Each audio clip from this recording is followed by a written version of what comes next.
Fala, meus infocasters! Estamos aqui gravando mais um podcast para vocês.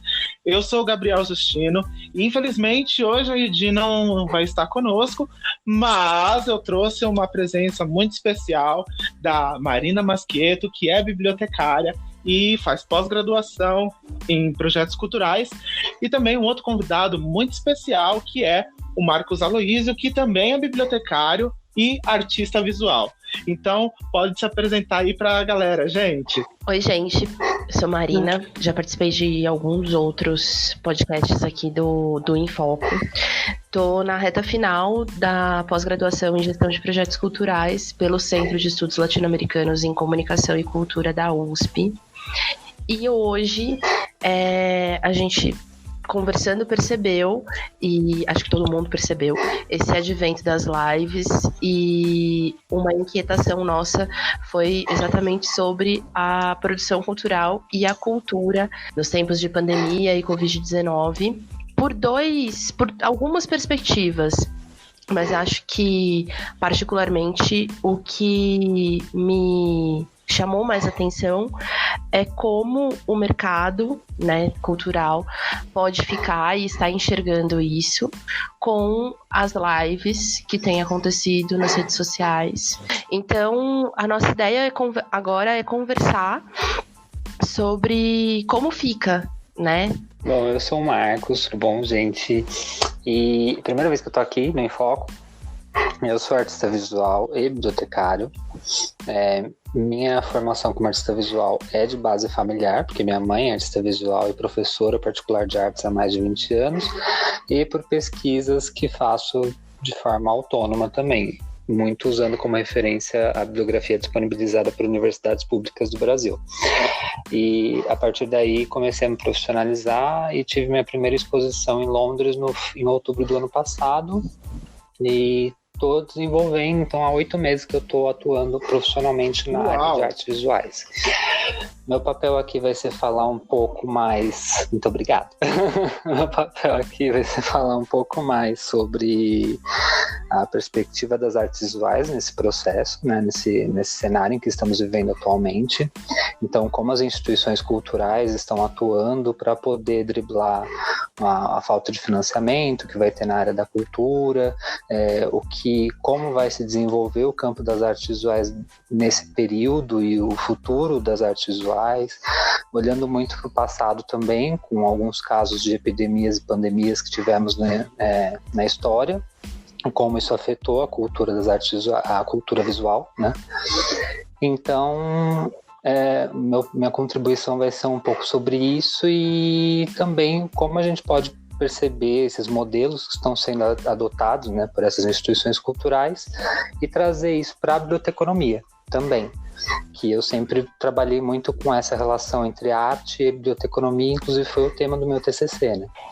Então, essa vai ser a minha contribuição aqui hoje. Sensacional, gente. Eu acho que são duas perspectivas muito interessantes para a gente trazer hoje para os nossos ouvintes, até porque a gente não sabia, né? A gente não estava muito preparado. Eu acho que tanto o setor artístico como o setor cultural, ele não estava preparado. Acho que ninguém estava preparado para uma pandemia que muito provavelmente vai mudar as relações entre as pessoas e principalmente a forma como as pessoas consomem cultura, como as pessoas elas enxergam a cultura e também como as pessoas elas enxergam a biblioteca, porque a gente tem que trazer, né, a biblioteca para esse debate também, né? A forma como as pessoas elas enxergam a biblioteca antes e depois dessa pandemia, que eu acredito que depois vocês vão poder falar um pouco mais sobre isso, o como essas bibliotecas e os bibliotecários também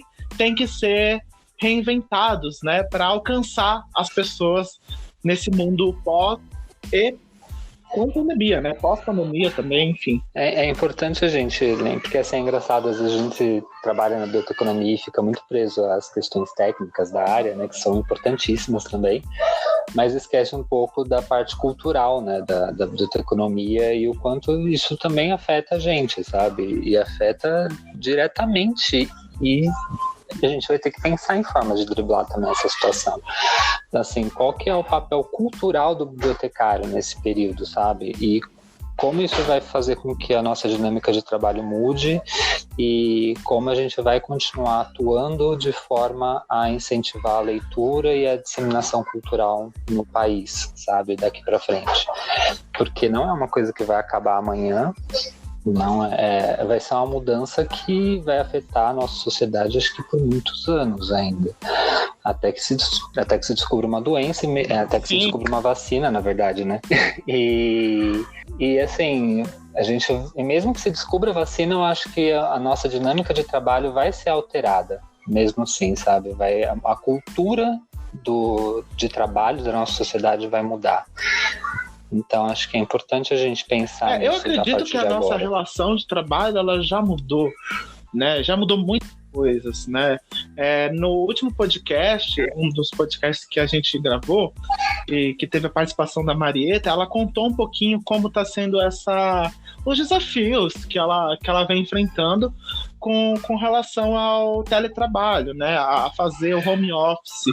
E não é uma coisa fácil, né? É uma coisa que ninguém estava preparado. Uhum. E aí você olha e fala, puta, me ferrei, né? Porque eu não tenho estrutura, não tenho logística, eu tinha uma mensuração de público que frequentava a biblioteca, mas agora tá tudo online, como é que eu vou fazer isso?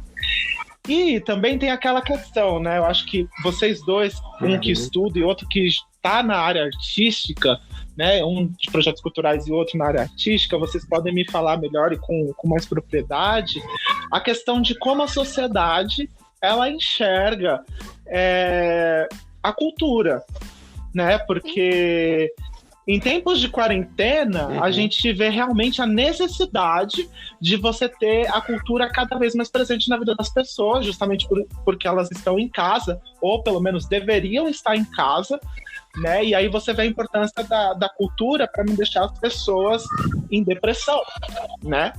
Aí vocês podem comentar um pouquinho essa parte. Bom, Gabriel, na verdade eu não sei se as pessoas conseguem ter essa noção de que o que elas estão vendo, o que elas estão lendo, o que está acontecendo é esse consumo, digamos assim, da cultura. Principalmente porque, assim, temos aí duas ideias. Da cultura como um direito, mas apesar de ser um direito, ela não é... ela em partes, né? Para ser produzida, ela demanda uma quantidade de capital. Tô falando especificamente das lives no YouTube. Né?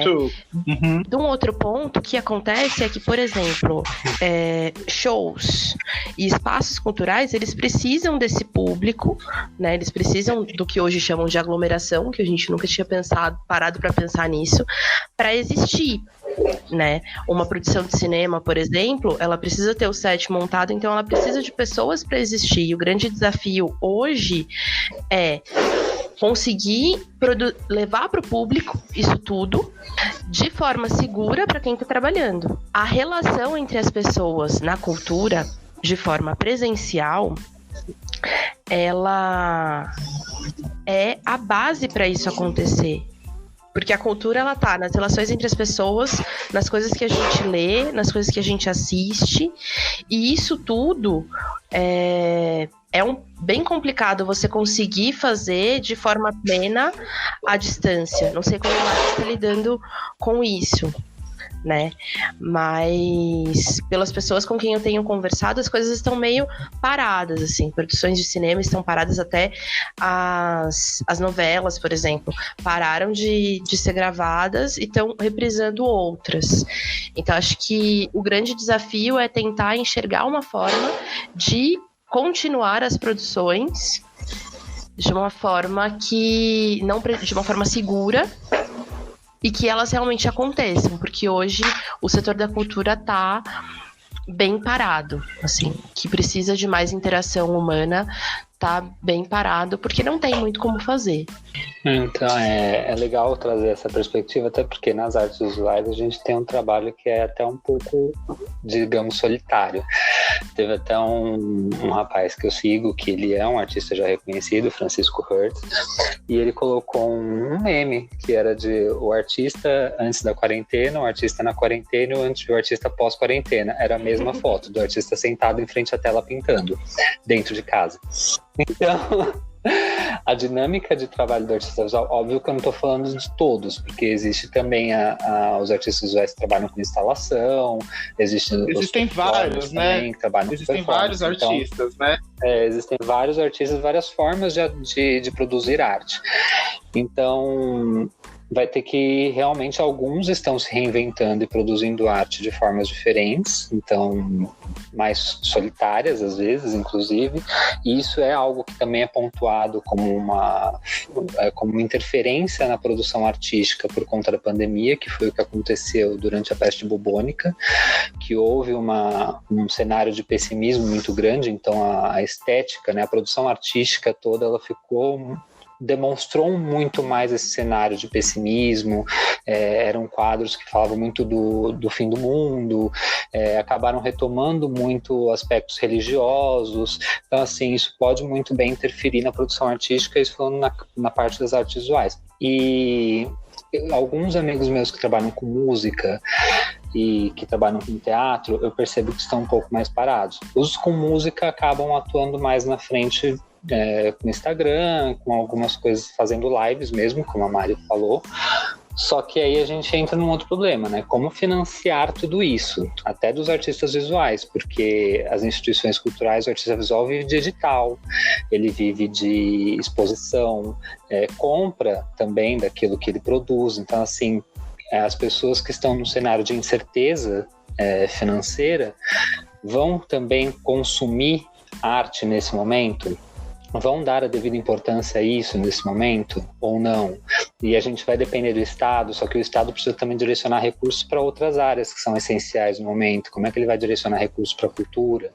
E como vai ser pensada essa questão pelo Ministério da Cultura e tudo mais? Então, assim, são diversas etapas e diversas questões que devem ser pontuadas, sabe, para a produção artística e que está gerando um grande risco mesmo para o nosso cenário cultural.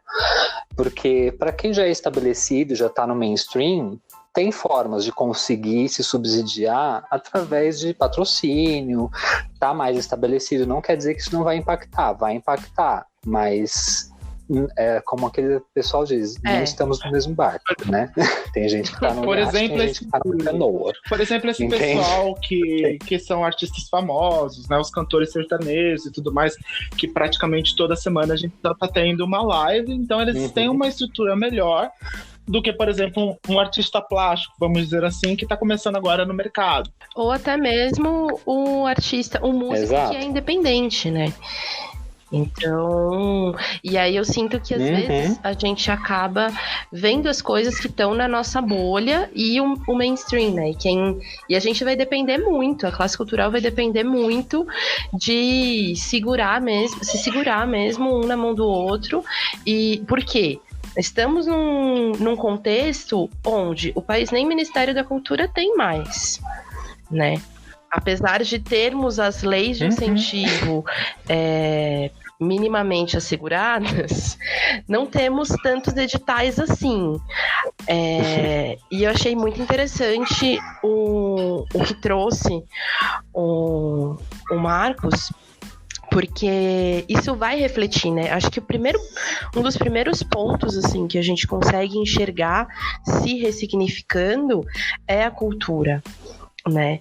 E entender como que o bibliotecário, agindo como agente cultural, que é o que a gente defende e enxerga, pode também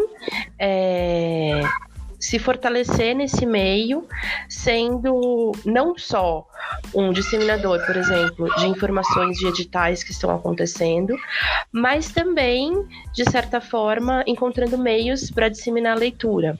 É interessante isso que a Mari fala também, porque recentemente eu vi um edital que foi aberto para a biblioteconomia né, na área de biblioteconomia, na realidade, falando sobre a manutenção do trabalho das bibliotecas em disseminar a cultura. E o edital é referente a artes visuais. Artes visuais e acho que artes cênicas também, se eu não me engano. E é um edital que busca artistas que trabalham com literatura, né? Fazem seu trabalho relacionado à leitura e literatura para subsidiar projetos de artes nessas áreas. É um trabalho, acho que é municipal, porque é dentro do estado de São Paulo. E aí eles vão... Eu só tenho que lembrar se é do estado de São Paulo ou se é dentro da cidade de São Paulo. Mas se der uma googada, vai descobrir. E ele está aberto até setembro, por exemplo. E é algo que eu acho interessante da gente analisar e prestar atenção para a atuação das bibliotecas nesse cenário. E do como ela pode apoiar e incentivar a cultura no nosso país. E lembrar sempre de que cultura não é só aquilo que uma parcela da população considera como cultura, mas o que diversos grupos desenvolvem dentro do seu nicho. Então, por exemplo, quando a gente fala de cultura, a gente tem que considerar a cultura periférica, tem que considerar a cultura LGBTQIA+, tem que considerar a cultura negra, cultura indígena. Então a gente tem que prestar atenção nisso para que também não haja uma elitização da produção cultural durante esse período, que foi outra coisa que aconteceu durante a peste bubônica lá atrás. Porque as pessoas que ascenderam socialmente naquele período foram as instituições religiosas. Então a produção cultural começou a ser feita focada em atender a demanda dessas instituições religiosas e acabou, inclusive, perdendo um pouco do caminho que estava sendo tomado, que estava indo para uma perspectiva mais humanista, por conta do cenário que estava se formando anteriormente, e depois disso tudo ela começou a retroceder e voltar aos padrões canônicos do passado, sabe? Então, para que a gente não perca também o desenvolvimento cultural e a potência cultural que a gente está tendo atualmente, a gente precisa começar a prestar atenção em como a gente vai destinar esse dinheiro, para quem, de que forma, e os consumidores culturais que tiverem condições também de subsidiar essas questões, consumir as obras e auxiliar os artistas que você considera bons, que você gosta, aqueles artistas que você acha interessante, que vai fazer uma mudança que faz sentido para você, para o seu contexto, sabe?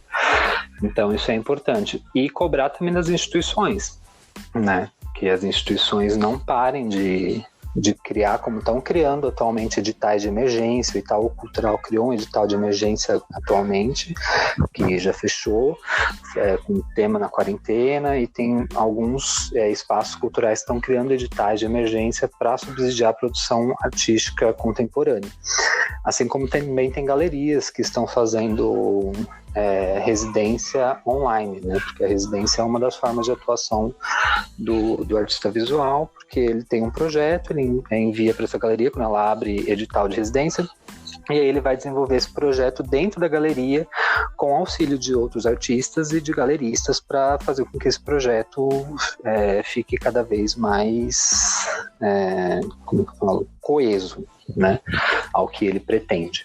Então, eu acho que é interessante as bibliotecas se atentarem a todas as formas como as instituições culturais estão atuando, para poder analisar uma possibilidade de trazer isso para a sua realidade. Então, por exemplo, como incentivar uma produção literária, sabe, dentro das bibliotecas, como incentivar as pessoas a buscar, através da literatura, inspiração para a produção de algo que vai ser disponibilizado pelas bibliotecas.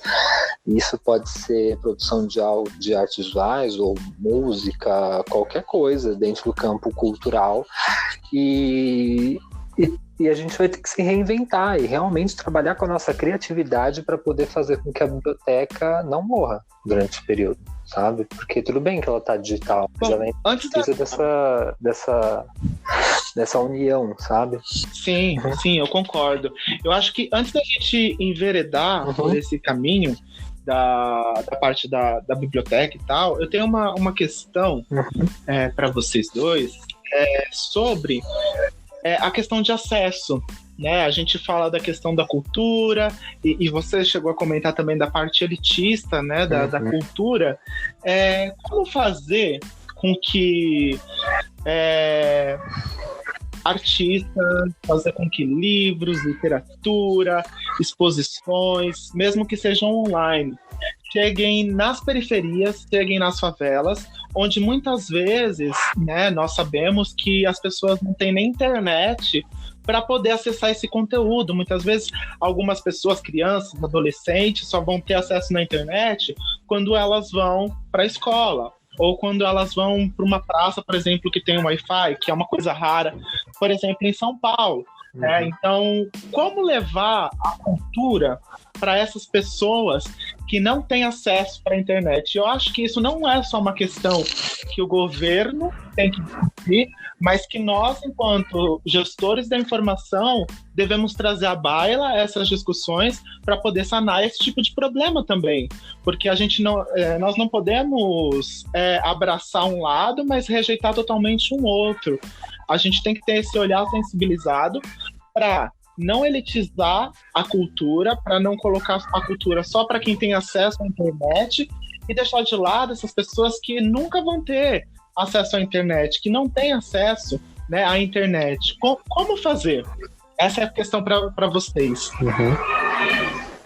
Não sei se a Mari quer falar agora, mas é que eu lembrei de um artigo que eu li, inclusive, recentemente, que foi acho que ela é historiadora da arte, que estava falando sobre esse cenário mesmo, o impacto que tem na cultura, e ela aborda justamente isso, porque está se falando muito sobre uma democratização da arte, porque a arte sempre foi reduzida a um espaço onde as pessoas precisavam ir até lá para conseguir consumir a cultura, né, dentro desse local. E que esse espaço muitas vezes não era acessível a todos, né? Porque estão em locais, às vezes, que são distantes, né, das periferias e tal. E aí falou muito de que a partir da informatização dos processos, dos meios culturais, iria haver uma democratização da arte. E ela fala democratização até a página 2, né? Porque não é todo mundo que tem acesso mesmo à internet e aos meios digitais, né, aos dispositivos digitais. Mas eu só vou dar esse adendo, aí a Mari fala, depois eu falo mais. É que assim, a fala do Gabriel, ela é bastante... Ela tá aqui reverberando na minha cabeça, porque eu parto de um outro lugar, assim, até pelas coisas que eu já li, que eu já estudei. Tudo bem, a gente tem a questão da democratização do acesso, mas eu tava lendo um artigo aqui no Instituto Humanitas, e assim... o que eles colocam no artigo é que, ainda assim, o Brasil é um dos países mais conectados.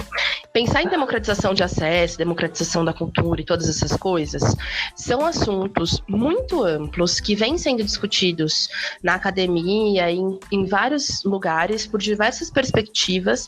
Então não dá pra gente tratar de uma forma tão simplória.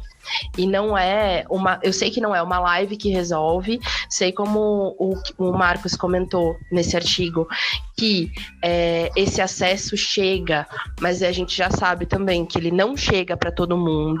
Só que assim, a gente precisa ter consciência de que é um problema que a gente não vai resolver agora.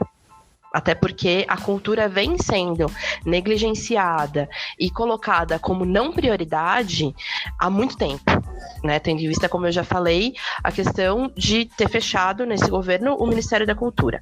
Então, assim, não é prioridade e no meio de uma pandemia não vai ser tratada como prioridade. O que nós podemos fazer é repensar as formas de veiculação de alguns determinados nichos, como, por exemplo, a live da Ivete Sangalo, que aconteceu recentemente, que estava sendo veiculada pela Rede Globo, de TV aberta, pelo Multishow, né, o canal por assinatura, e por 2 redes sociais, o Instagram e o YouTube, simultaneamente. Né? Então, acho que essa é uma saída para a gente pensar que outros artistas, e isso envolve muitas outras coisas, podem usar para que a música, por exemplo, chegue. Nas artes visuais, no teatro, por exemplo, não faço ideia de como isso ficaria. É interessante a gente lembrar, porque que nem o Gabs falou que não é só um papel do governo do Estado. Entendo que também é um papel das instituições culturais e dos profissionais da cultura de fazer com que a arte chegue em todos os lugares. Só que num cenário onde o isolamento social é uma necessidade urgente, não tem como a gente querer transferir essa responsabilidade para os artistas, para os produtores culturais, né? E para as instituições, porque aí depende de coisas que vão muito além das nossas possibilidades, sabe? Então, assim, por exemplo, o acesso à internet, acesso aos dispositivos digitais, realmente, infelizmente, nesse momento, é algo que vai caber, sim, ao poder público, aos governos. Então, assim, a gente vai ter que ser cobrado isso, sabe? Então, eu não consigo pensar em uma possibilidade agora, né, de forma rápida, que pudesse sanar esse problema, até porque é um problema muito complexo e ele é complexo já há muito tempo, sabe?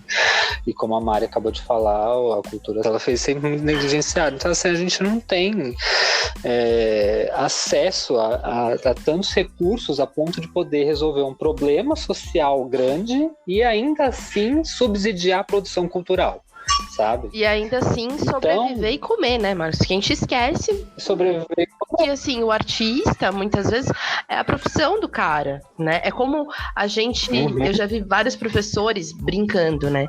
Que eles recebem muito da mesma forma que nós recebemos o Biblioquê e o Economia dos Livros, professores recebem a pergunta de que, nossa, você só dá aula? E eu imagino que artistas também devem receber essa pergunta, mas você só faz isso, você não tem um trabalho formal. Porque a gente tem essa ideia de que professor não é profissão, que você precisa estar no mercado, digamos assim, que você precisa estar sentado na frente do computador, num escritório, trabalhando. E todas as outras possibilidades não são trabalhos, né? Então, a gente pensar, nossa, isso tem muitos outros atravessamentos que... São muitas implicações, né? Sim, e entender que a gente... Acho que a primeira premissa que resolveria esse problema é entender a cultura como direito. E assim, isso já é um desafio imenso, porque aí você tem que pensar no que é essa cultura. É a escultura do museu, é o quadro, é a performance, é, sei lá, o baile funk, é a música sertaneja... É a peça, sabe? É a leitura na biblioteca, a roda de conversa, a roda de samba. Então, assim, eu acho que nós passamos por alguns momentos muito bacanas, né, na área cultural. Delicados. Alguns momentos também. bacanas na área cultural, onde a gente pensava, por exemplo, para cultura, mas isso foi muito antes, parece outra vida, né? Mas isso foi muito antes de vivermos esses momentos tensos. Então, hoje, acredito que seja um bom momento para a gente repensar isso e tentar planejar alguma coisa para aí sim cobrar do poder público. Acho que nossa responsabilidade está em se organizar e cobrar do poder público que esses problemas sejam solucionados. Mas enquanto a gente não conseguir enxergar a cultura como no mesmo patamar que a saúde e a educação, por exemplo, nada disso a gente consegue resolver, não está no nosso campo de decisão, não está na nossa alçada conseguir abraçar isso também, como artistas e produtores. Eu acredito, assim, gente, vocês foram bem assertivos, assim, em cada posição que vocês deram. Realmente o problema, como diz o ditado, é muito mais embaixo, né? É muito mais além das nossas possibilidades, né? Mas a gente tem que colocar esses questionamentos, né? E aí a gente pode até entrar agora na parte da biblioteca, né? Eu acho que a questão toda gira em torno de como a nossa sociedade ela enxerga a cultura. O que é a cultura para a sociedade brasileira? Eu acho que isso é uma coisa, assim, que precisa ser debatida, que precisa ser trazida à tona. Por que eu digo isso? Porque em outros países, eu sei que é muito ruim a gente trazer comparações, porque cada país tem sua realidade, cada país tem a sua história, cada país tem, enfim, as suas vivências, para a gente comparar de uma forma assim tão simplória como eu vou fazer agora. Mas é importante a gente trazer algumas comparações das relações que alguns países têm com suas bibliotecas, por exemplo. As relações, por exemplo, que os europeus, que os americanos, eles têm com as suas bibliotecas. Eu não sei se vocês chegaram a ver alguns artigos falando sobre a questão do fechamento de bibliotecas públicas na Inglaterra. Vocês chegaram a ver? Eu vi um compilado da IFLA comentando do fechamento e dando alguns direcionamentos. Mas foi só. É verdade, teve. Então, mas sabe o que é o mais louco assim, dessa história toda? É que quando o governo inglês decidiu falar assim, olha, eu vou fechar as bibliotecas públicas, algumas bibliotecas públicas, e eu não vou mais financiar essas bibliotecas com dinheiro público. Se isso acontecesse no Brasil, provavelmente as pessoas iam falar, ok, pode fechar a biblioteca, não tô nem aí. Exato. As pessoas, na verdade, não iam ficar sabendo, né? Muitas iam ficar sabendo dali 1 mês, 2. Também. As coisas, aqui no Brasil as coisas acontecem de forma gradual, né? E existiu recentemente, né, a questão de mudança de gestão das bibliotecas públicas há uns anos atrás, e na sociedade civil pouco se falou disso. A gente acaba tendo esse contato porque é a nossa área e a nossa área de interesse. Mas se eu perguntar, por exemplo, para alguma pessoa que não faz parte, né, da classe de bibliotecários, de profissionais da informação e de funcionários das bibliotecas e de frequentadores assíduos das bibliotecas públicas, as pessoas só vão ver, muitas vezes, quando ou tiver fechado ou tiver sido demolido, como acontece muitas vezes. Por exemplo, um exemplo muito clássico é a gente pensar que na Avenida Paulista, onde fica o shopping Cidade São Paulo, era um casarão dos Matarazzo, se a gente pegar fotos antigas. E esse casarão, ele foi demolido, construíram o shopping, e se você perguntar para olhos menos atentos, ou que estão na Paulista frequentemente, mas por menos tempo, não vão lembrar que ele tinha um casarão. Exato. Então, a gente se conecta muito pouco com esses equipamentos. Na verdade, eu tenho um outro ponto. Antes de você continuar pela sua linha de raciocínio, eu só vou concluir o que eu estava falando, que quando o governo inglês ele fez isso, o que aconteceu? A comunidade, a sociedade daquela biblioteca, que girava em torno daquela biblioteca, falou, você vai fechar, mas nós vamos manter essa biblioteca, porque nós queremos a biblioteca aberta. Essa relação, né, que o povo tem com relação às bibliotecas, é incrível você ver as pessoas se movendo, a sociedade se movendo e falando assim, não, eu não quero que a biblioteca feche, eu quero que a biblioteca continue aberta, porque é lá onde eu busco conhecimento, porque é lá onde eu desenvolvo uma relação, não só com os livros, mas com as pessoas também. Então, eu gostaria muito de poder falar assim, olha, no Brasil, se ameaçarem fechar qualquer biblioteca, a sociedade vai fazer a mesma coisa, mas não vai. E é justamente esse ponto que você falou, Má, que é essa não relação que nós temos com os nossos equipamentos culturais. E não só, né, com os nossos equipamentos culturais, mas também com relação à nossa arte, à nossa cultura. Nós não temos essa relação apropriada, né? Nós não nos apropriamos dos nossos espaços.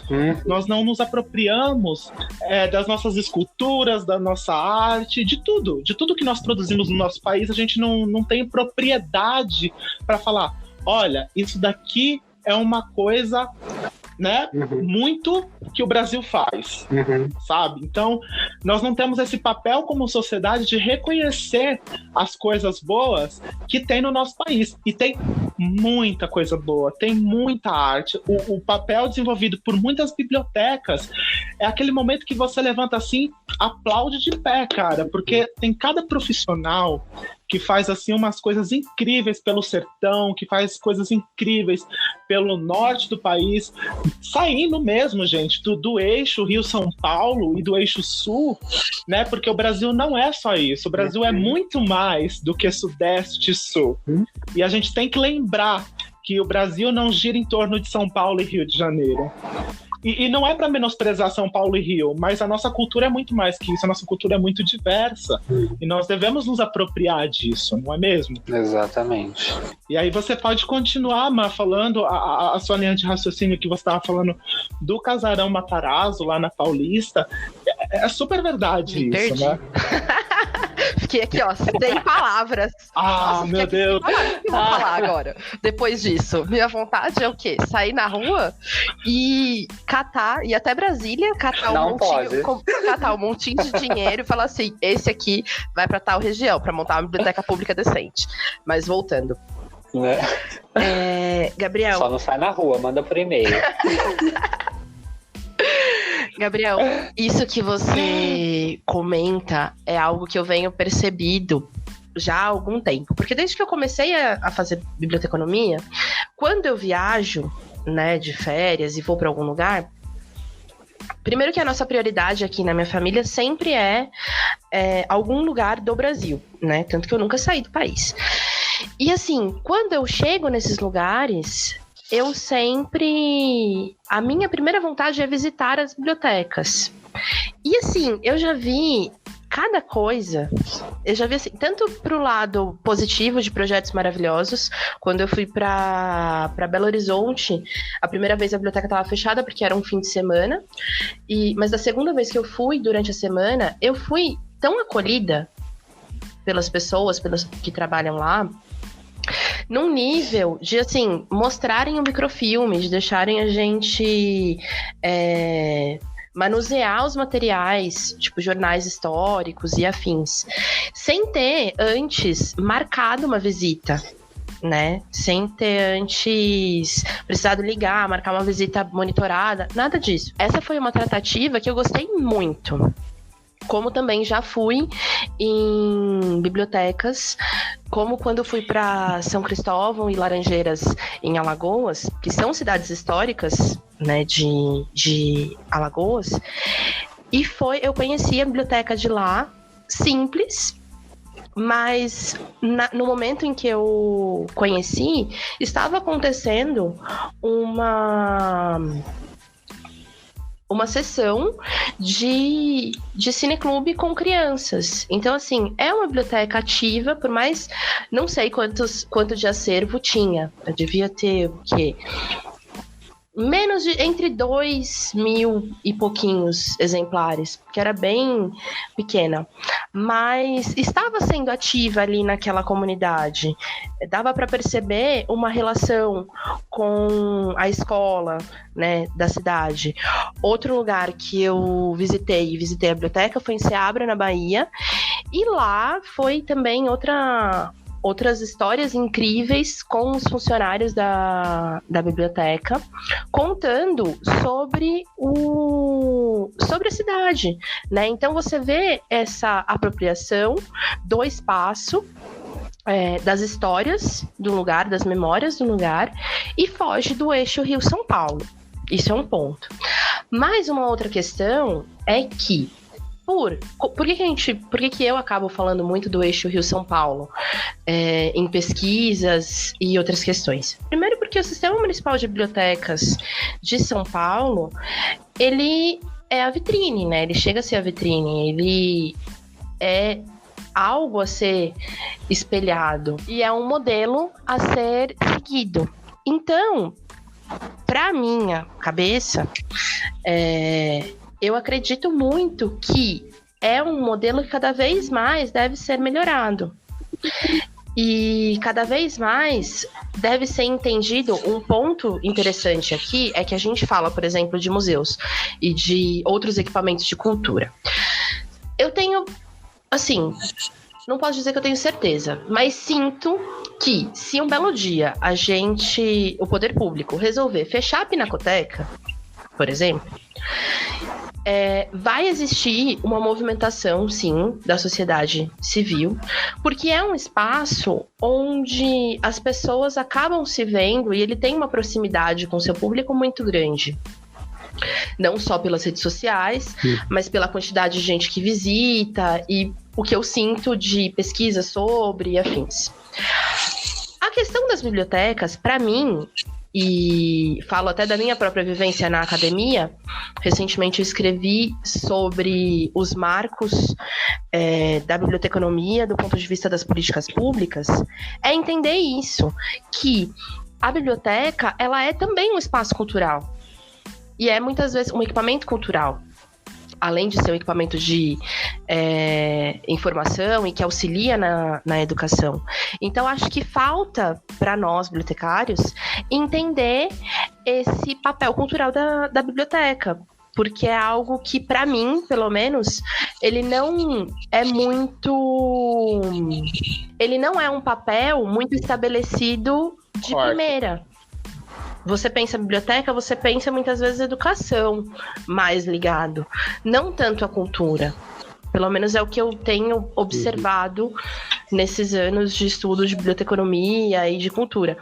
Quando eu cheguei na faculdade de biblioteconomia, a minha ideia já era essa, trabalhar a produção cultural em bibliotecas. Então isso para mim sempre foi muito lúcido, esse papel da biblioteca sempre foi muito lúcido. Não sei se pelas experiências que eu tive trabalhando em biblioteca pública, dentro de um centro cultural, não sei se isso ajudou, né? Ter essa vivência me ajudou a grudar, digamos assim, esse papel da biblioteca. A entender principalmente, né, Mar? Eu acho que essas suas vivências ajudaram você a entender que a biblioteca ela tem sim um papel cultural na vida das pessoas e não só o educacional. Eu acho que as duas coisas elas estão ligadas, né? Não tem como você separar um do outro, porque a biblioteca é esse ambiente híbrido, né, de aprendizagem e de cultura, né? Você tem os dois ligados ali, né, na biblioteca. E com relação a tudo isso, né, eu queria perguntar para vocês qual é a visão que vocês têm do cenário das bibliotecas pós-pandemia, né? Como é que vocês acham que as bibliotecas elas vão se reinventar? Como é que vocês acham que nós, bibliotecários, deveríamos trabalhar com relação a essas coisas todas? A questão online, ela veio para ficar, com certeza ela veio para ficar, enfim... qual é o papel que vocês acham que a biblioteca tem que assumir nesse cenário atual e no cenário pós-pandemia? Eu acho... Vou retomar um pouco o que a Mari estava falando, porque é a mesma percepção que eu tenho desde que eu entrei na biblioteconomia, né? Eu percebo muito isso também, de que o papel cultural da biblioteca não está muito bem estabelecido hoje, né? Tô falando do cenário contemporâneo. Até por uma necessidade que houve de se adaptar e de se aproximar mais das tecnologias, né? Das TICs, né? Das tecnologias de informação. Então, acabou fazendo com que o papel cultural da biblioteconomia ficasse um pouco perdido no meio dessa modernização toda. E isso é de extrema importância para que a gente consiga fazer com que o papel da biblioteca seja importante tanto agora quanto daqui para frente, no cenário pós-pandemia, né? Então, sim se apropriar das tecnologias de informação que a gente tem, dos meios que a gente tem para poder fazer com que a informação alcance o público, né? Porque estamos vivendo um cenário de isolamento, acredito que vai ser longo esse cenário e vai mudar muito o comportamento da sociedade daqui para frente, isso tudo que a gente está vivendo. Só que entendendo o que ela tem que passar daqui para frente, ela fica muito entrando num papel de achar que a biblioteca é um Google. O Google já existe, gente. Não adianta a biblioteca crescer o Google, porque o Google já está estabelecido na nossa sociedade. Então, não tem como querer competir com isso. A gente tem que entender como a gente vai ressignificar o papel cultural da biblioteca dentro do ambiente digital. Esse eu acho que é o primordial para a gente no momento e no cenário pós-pandemia também. E se aproximar, sim, das outras áreas, que é a museologia e a arquivística, principalmente a museologia, que é para entender como, porque o museu conseguiu mudar a forma de trabalho deles e se aproximou muito mais do público do que a biblioteca durante todos esses anos. Então, assim, como eles conseguiram quebrar um pouco essa visão elitizada dela, mesmo ela se mantendo ainda no cenário contemporâneo, mas conseguiu quebrar, de alguma forma, se aproximando ainda mais do público. E por que a biblioteca ficou para trás nesse processo? e ela está perdendo espaço ainda. Então, assim, o que a gente pode pegar de exemplo dessas instituições culturais e trazer para nós, entendeu? E para que a nossa atuação seja mais assertiva nesse cenário. Eu acredito que seja esse o futuro da biblioteca e o que a gente precisa pensar, sabe? E é um desafio bem grande, sinceramente. Que desafio. Concordo. É um desafio. Continua, Má, por favor. Mas esse ponto é um ponto maravilhoso, assim, de ver o que podemos aprender com a museologia, né? E com essa reinvenção, né? Essa ressignificação dos museus. Eu sempre penso muito em algumas exposições assim marcantes que eu fui no Museu da Imagem e do Som e como eles conseguem estabelecer por meio de parcerias, onde você tem, por exemplo, uma trilha sonora específica, onde você tem salas que você tem as obras de arte, mas também apresentam um documentário, e como eles se utilizam, né, da tecnologia para trazer mais público e como a gente realmente ficou para trás. Então, acho que o momento agora, que estamos todos em isolamento, é a gente olhar com carinho, né, para o papel para as bibliotecas como estão e entender o que nós podemos fazer junto com as tecnologias. Já que teremos que nos acostumar com as tecnologias para a nossa forma de trabalho, então por que não já pensar nessa reinvenção da biblioteca junto com essas tecnologias? Acho que é um caminho que dá para seguir, além de todas as outras questões que já vamos ter que repensar. Acho que é um ponto que a gente consegue, partindo da tecnologia, repensar as nossas relações de trabalho e as nossas relações de espaço mesmo. Sim, exatamente. Eu concordo absolutamente com tudo que vocês falaram. Acho que é uma questão muito complexa também da gente trabalhar, porque foi uma coisa imposta por conta da pandemia. Tenho certeza, era um processo que já estava ocorrendo nas bibliotecas, né? Só que de uma maneira muito morosa, muito lenta, de transformação das bibliotecas para esses espaços se aproximarem do seu público, se aproximarem das suas comunidades, né? E a pandemia só acelerou esse processo e revelou, na verdade, escancarou, né? Pegou a porta assim e pá, abriu todos os problemas que a biblioteca tinha e todos os problemas e desafios enormes que nós temos que resolver. E não são poucos. E principalmente, eu penso muito na questão, talvez porque eu leio muito o David Lenz, de aproximar as bibliotecas das comunidades. Eu acho que as bibliotecas elas criaram um pedestal enorme e a gente tem um abismo assim, entre a comunidade e as bibliotecas, porque as pessoas, no geral, acham, né? Eu acho que sempre a gente está falando isso daqui nos podcasts, acham que a biblioteca só é esse lugar onde você pega livro emprestado. E não é bem por aí, né? Nós somos bibliotecários que também sofremos com estigmas, né? De ser mulher, senhora, de coque, enfim, todo aquele estereótipo todo. A gente precisa passar por uma ressignificação, não só, né, da profissão enquanto bibliotecário, mas também precisamos passar por uma ressignificação das bibliotecas serem vistas como esses espaços culturais, esses espaços onde você tem as pessoas interagindo, produzindo conhecimento e trazendo à tona que foi a Biblioteca de Alexandria, que mesmo depois de queimarem tudo da Biblioteca de Alexandria, ela ainda continuou sendo conhecida, perdurando aí por tantos anos. Eu acho que as nossas bibliotecas, elas precisam ter mais essa conexão com as nossas comunidades, com a comunidade que ela está inserida, para justamente exercer um papel não só, né, na parte educacional das pessoas, mas também na parte cultural, porque nós temos agora que alinhar o digital com a biblioteca. Muito bem colocado, o Google já está estabelecido, não adianta a gente querer que a biblioteca ela assuma o lugar do Google, porque isso não vai acontecer, mesmo sabendo que a biblioteca ela tem serviços muito melhores no sentido de você entregar uma informação fidedigna para as pessoas, uma informação muito mais assertiva do que o Google entrega. Mas mesmo assim, a gente precisa aprender a trabalhar com os dois, né? O digital, o Google dentro da biblioteca e como a gente trabalha essa relação pessoa, biblioteca, comunidade.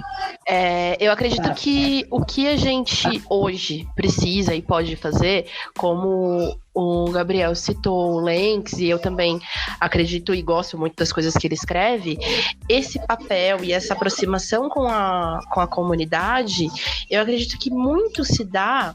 Claro que é um trabalho de formiguinha, mas por meio da ressignificação do papel da biblioteca, mas não na forma prática, o que tem no imaginário das pessoas.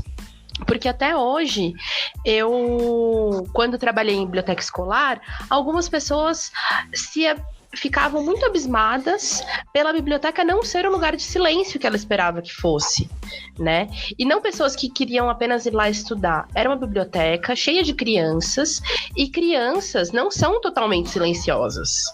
Então, acho que esse é um ponto que eu pego e defendo, que eu acho que é o primeiro ponto que a gente pode desconstruir. Será que o silêncio precisa ser absoluto, precisa ser feito em todas as bibliotecas? Então, acho que esse é um ponto muito pequeno que a gente consegue começar a pensar, e é por aí que a gente consegue começar a se comunicar com a nossa comunidade. Porque, às vezes, o imaginário que se tem na biblioteca até hoje é aquilo que o Gabriel comentou e que a gente vem comentando também no podcast, que é a senhorinha de óculos fazendo psil. Não pode fazer isso, não pode fazer aquilo, não pode fazer aquilo outro. Então, esse imaginário, eu acho que a gente conseguindo aos poucos ressignificar e desconstruir, junto ao movimento de nos entendermos produtores de cultura também, equipamentos de cultura também, claro que não é mais uma função para o bibliotecário pensar sobre isso. Não que obrigatoriamente ele vá produzir a exposição, mas se quiser também pode. A gente sabe que nas nossas rotinas existem, muitas coisas a serem feitas, e é quase como a gente criar mais um bracinho nesse polvo que é o bibliotecário, né? Além de tudo, eu tenho que pensar numa exposição, além de tudo, eu tenho que pensar num show. Não é isso, né? São possibilidades que a gente coloca aqui para o bibliotecário ajudar a biblioteca a ser reconhecida como um equipamento cultural possível. Eu acho interessante também a gente pontuar que às vezes não precisa ser nem ele que faz isso, mas ele incentivar que isso seja feito no espaço dele também. Eu acho que é uma possibilidade, porque às vezes não vai conseguir abraçar isso, porque não tem condição de abarcar tantas funções, mas você tem condição de conciliar o seu trabalho com o de outra pessoa e fazer com que isso seja feito associado à biblioteca e ao bibliotecário. Então, existem formas, sabe, de se trabalhar e de desenvolver a cultura dentro do espaço da biblioteca ou dentro da profissão do bibliotecário, sem necessariamente fazer com que ele, de repente, desvie da sua função, se de repente ele não acha que não vai dar conta daquilo.